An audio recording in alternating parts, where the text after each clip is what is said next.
श्री स्वामी समर्थ. नमस्कार मित्र आणि मैत्रिणींनो, सगळ्यांचा आवडीचा सण म्हणजे रक्षाबंधन. आणि रक्षाबंधनाचा दिवस म्हटलं तर प्रत्येक बहीण भावासाठी खूप विशेष असा दिवस मानला जातो.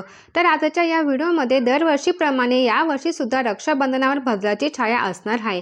त्यामुळे आपल्या भावाला आपण राखी शुभ मुहूर्तावरच बांधायची आहे. तर शुभ मुहूर्त कोणता आहे, कोणत्या काळात भद्रा आहे, म्हणजे जो काळ अशुभ आपण म्हणतो तर त्या काळामध्ये भावाला राखी ही बांधायची नाही. आणि यासोबतच भावाला राखी खरेदी करताना काही गोष्टी देखील पाळायच्या आहेत. कारण बघा, आजकाल आपण फॅशनच्या दृष्टीने जास्त बघतो आणि मग काय होतं की काही राख्या आपण खरेदी करतो की ज्या बांधल्यामुळे काही वाईट परिणाम होतात, तर ते आपल्या भावालाही भोगावे लागू शकतात. म्हणजे त्या राखी बांधण्याचे पुण्य मिळण्याऐवजी त्याचे काही वाईट परिणाम भोगावे लागू शकतात. तर ही सगळी माहिती मी तुम्हाला आजच्या या व्हिडिओमधून देणार आहे. त्यासाठी व्हिडिओ स्किप न करता अगदी शेवटपर्यंत नक्की पहा. रक्षाबंधन हा सण भाऊ बहिणीच्या नात्यातला उत्सव असतो, जो त्यांच्या प्रेमाचे आणि विश्वासाचे प्रतीक मानला जातो. दरवर्षी श्रावण महिन्याच्या पौर्णिमेला, नारळी पौर्णिमेला आपण रक्षाबंधन साजरी करतो.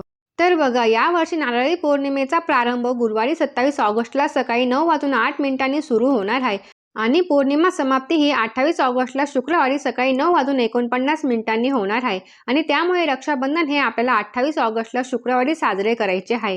भद्रा काळ बघा, तर भद्रा काळ हा 27 ऑगस्टच्या रात्री सुरू होऊन 28 ऑगस्टला सूर्योदयापूर्वी समाप्त होणार आहे. त्यामुळे यावर्षी रक्षाबंधनाचा दिवस हा भद्रामुक्त असेल.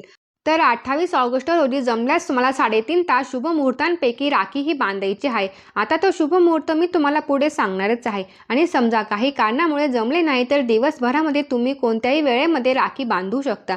भद्रा काळाच्या या दिवशी कोणताही अडथळा नसणार आहे. म्हणून 28 ऑगस्ट रोजी कोणताही भद्रकाळ नसून संपूर्ण दिवस तुम्ही आपल्या भावाला कधीही राखी बांधू शकता.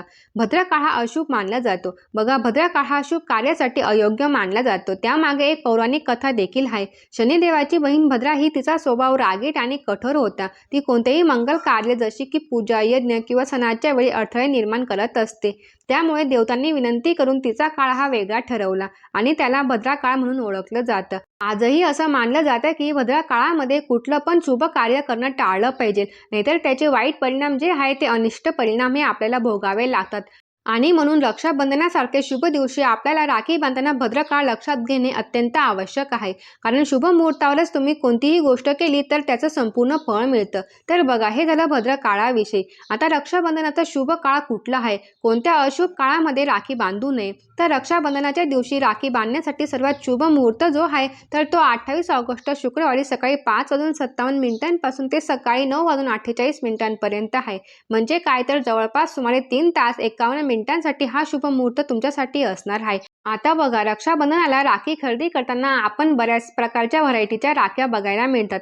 आता बघा, बाजारामध्ये वेगवेगळ्या प्रकारच्या डिझाईनच्या राख्या येतात आणि मग आपण काय करतो की काहीतरी वेगळी घ्यायचं, काहीतरी वेगळं घ्यायचं म्हणून काहीतरी वेगळीच राखी घेतो आणि ती भावाच्या मनगटावर बांधल्यामुळे आयुष्यामध्ये नकारात्मक परिणाम होतात. तर बघा, लहान मुलं वगैरे कार्टूनची राखी घेतात, तर ते ठीक आहे. पण काही शुभ राख्या म्हणजे ज्यांच्यावरती स्वस्तिक, ओम, गणपतीचं, देवाचं काही चिन्ह असतात, तर या शुभ चिन्हांच्या राख्या मनगटावर बांधल्यामुळे शुभ परिणाम होत असतो. आणि अशा राख्या भावाला बांधल्यामुळे त्याच्या आयुष्यामध्ये देखील नकारात्मकता त्याच्या आयुष्यातली कमी होत असते. काही अशुभ चिन्ह असतील तर त्याचे वाईट परिणाम सुद्धा होतात. तसेच बघा, काळा रंग हे नकारात्मकतेचं प्रतीक मानलं जातं, तर त्यामुळे देखील काळ्या रंगाची राखी बांधू नका. तर बघा, रक्षाबंधन म्हटलं की राखी आलीच, तर शुभचिन्हाच्या राख्या बांधा. आणि अगदी तुमच्या घरातील पांढरा धागा तुम्ही हळदीत मिसळून तो धागा जरी हाताच्या मनगटावर बांधला ना, तर ते शेवटी काय, भाव महत्त्वाचा आहे, तो धागा महत्त्वाचा नाहीये.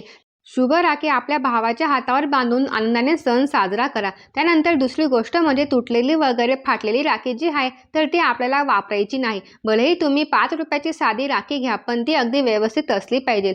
माहिती आवडली असेल तर नक्की लाईक करा आणि जास्तीत जास्त शेअर करा.